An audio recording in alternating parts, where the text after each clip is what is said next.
Dalam Bapa dan Putra dan Roh Kudus, amin.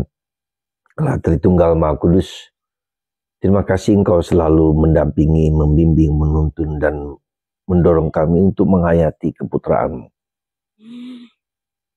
untuk mendukung kami dalam karya-karya kebaikan-Mu, tapi juga untuk melindungi kami dari kuasa kegelapan, kuasa jahat, demon, iblis.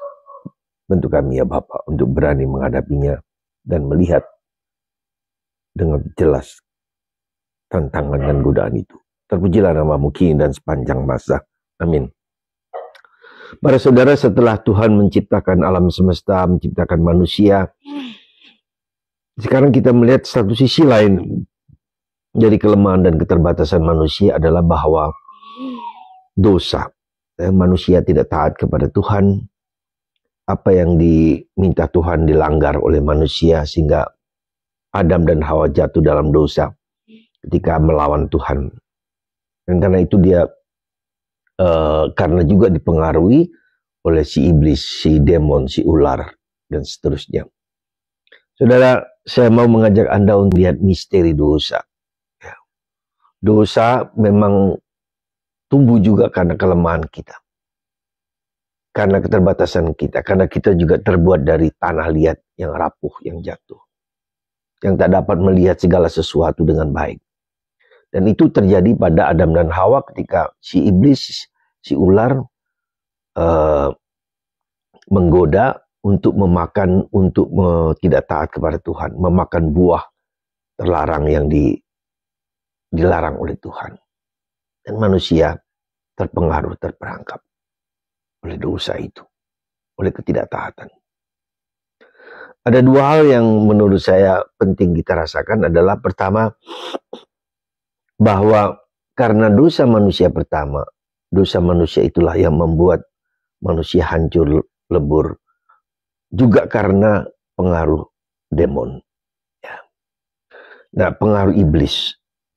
Dua hal inilah yang menurut saya perlu kita sadari dengan baik. Keterbatasan kerapuhan kita dan demon, iblis yang menggoda kita. Beberapa hari yang lalu saya mendengar seorang eksorsis dari Amerika, Daniel Rahil, mengatakan zaman sekarang itu begitu nampak, ya bukan begitu berkuasa, tapi begitu nampak karya-karya iblis, ya yang sungguh-sungguh terlihat, misalnya aborsi. Itu salah satu yang diprihatinkan oleh gereja. Orang membunuh bayinya sendiri. Orang membunuh hidupnya sendiri, ya, dengan aborsi. Itu jelas sekali. Lalu juga dengan gerakan-gerakan LGBT yang melawan natura, melawan alam, ya, melawan kodrat manusia. Ya, laki dan laki, perempuan dan perempuan. Jadi kodrat manusia dilarang, dilanggar, tidak ditaati. Sehingga mengakibatkan berbagai macam ketidakbaikan. Karena melawan alam, melawan ciptaan Tuhan. Dan itulah yang kita lihat dalam masyarakat kita. Maka bagaimana kita bisa membentengi diri? Ya, bagaimana kita bisa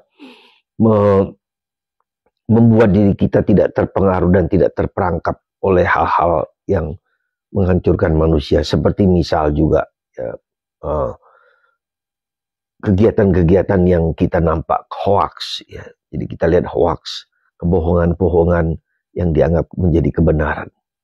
Itulah saudaraku terkasih, kita sudah berada dalam semacam frame yang kelihatannya kita bakal kalah atau terlihat tampak begitu besar.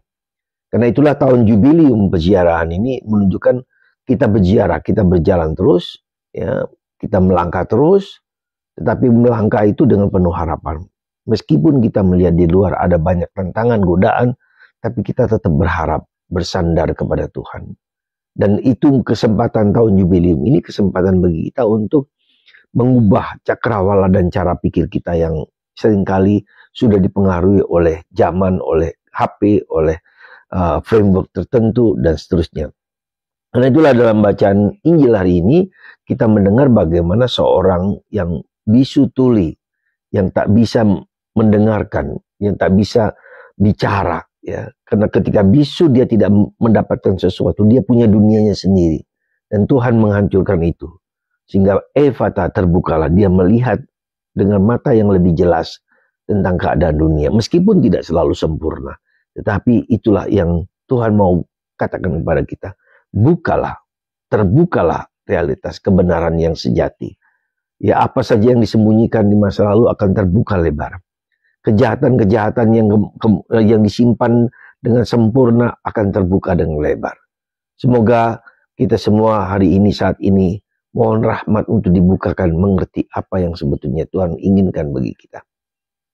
Semoga mata batin kita semakin dibuka oleh Tuhan, dan kita menjalankan apa yang terbaik yang Tuhan mau bagi kita. Dan salah satu unsur penting di situ adalah Roh Kudus, ya. Roh Kudus, roh kebijaksanaan, roh pengertian, roh hikmat, ya, roh taat kepada Allah. Dan itu semua bagian dari Roh Kudus yang membimbing, menuntun kita. Tuhan memberkati Anda, semoga Roh Kudus juga melimpahi berkat kepada Anda semua dan mencurahkan rahmat kepada Anda semua lewat tangan hambanya ini. Terima kasih Tuhan atas karunia ini. Bapa, Putra, dan Roh Kudus. Amin.